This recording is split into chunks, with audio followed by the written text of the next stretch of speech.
Hey, this is John Duggan, and you're watching WhatGotYourHead.com. The Spahn Ranch was this sort of dilapidated ranch on the way to Simi Valley, right off the highway.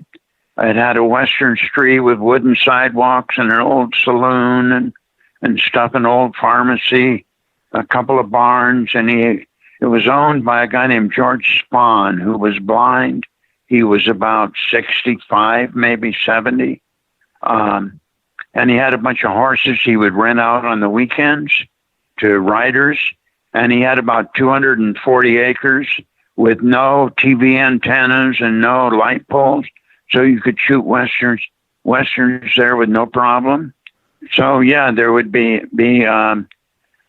you could shoot there. You could shoot westerns or films that dealt with the 20s or 30s, and with no problem. And so we shot there a lot, and there would be these kids that we just thought were hippies, all these young girls hanging around. They would come and beg our lunches from us. And can we have a sandwich? Can we have your cupcakes? That kind of thing.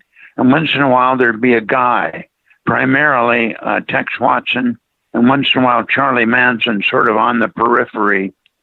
The girls would try and lure you into coming to the little shacks they lived in. George Spahn let them live there in exchange for doing some housework. And there was a rumor that one of the girls, Squeaky Frome, was actually servicing him sexually, so that he let the band. He was more than happy to let them stay there. But they were just a bunch of hippies, as far as we had no idea they had committed the murders. We didn't have a clue at the time. Although during the course of our shooting there, I shot 4 films there, maybe 5. And during the course of them, they had committed the murders. And so we were talking to murderers, but we didn't know it. So when you were actually filming, would they be around, watching? Absolutely. They would come. There were a bunch of big old rocks that were around the main street, the main western street. And they would come and perch on those rocks. They looked like these strange birds. And they would perch there and watch the shooting. Once in a while, one of the films would hire some of them as extras. I think we did a couple times. I knew Patricia Krenwinkel and a couple others. I didn't know them well, but I knew them by name because they introduced themselves. So yeah, they would be around all the time. There were a lot of them, as a matter of fact. Seemed like there would be 15 or 20 of them every day. Oh, so I know you had a little bit of interaction with Charles Manson. Did you get any vibe from him? Did you get any weird vibe from him? I hired him to fix a dune buggy we were using as a camera car. And I had kind of a run-in with him because he wanted money up front, which we gave him. And I came back the next day and it wasn't fixed. So I said, Charlie, you better fix that or you're going to get a new asshole. And he fixed it right away. But he was just like a little shoplifter. He didn't have these big hypnotic eyes. He didn't, you wouldn't have followed him across the street. He looked like he needed a bath and some good food and to be sent to bed. That was about it. He didn't seem threatening or spellbinding at all. So when you do hear about the murders, obviously it's, huge. What goes through your mind? Because it's like, wow, I was around these people. Oh, yeah, it was a big shock. We thought, well, because much of Hollywood, especially the actors, were on pins and needles until they found out who had actually done the killings.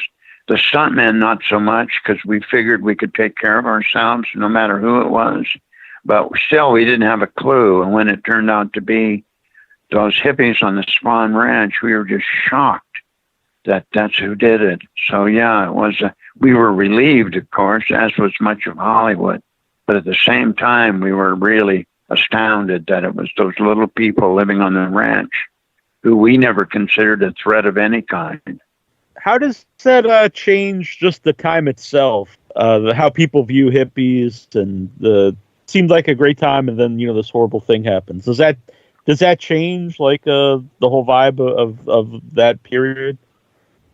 Yes, very much so. Yeah, it changed very much so. Before all of that happened, being a hippie and the love generation kind of had a sparkle to it, and a lot of people were excited by it and thought, well, that's the new way of thinking, love and peace and love your brother. But gradually, Altamont changed some of that, and certainly the Charlie Manson things changed it. So by the end of the 60s, that great feeling we all had that was growing before it came to a screeching halt. And then being hippie became kind of a joke in a way and a put down. Whereas actually it was really very promising at the time. Scream queens, bad dreams, this must be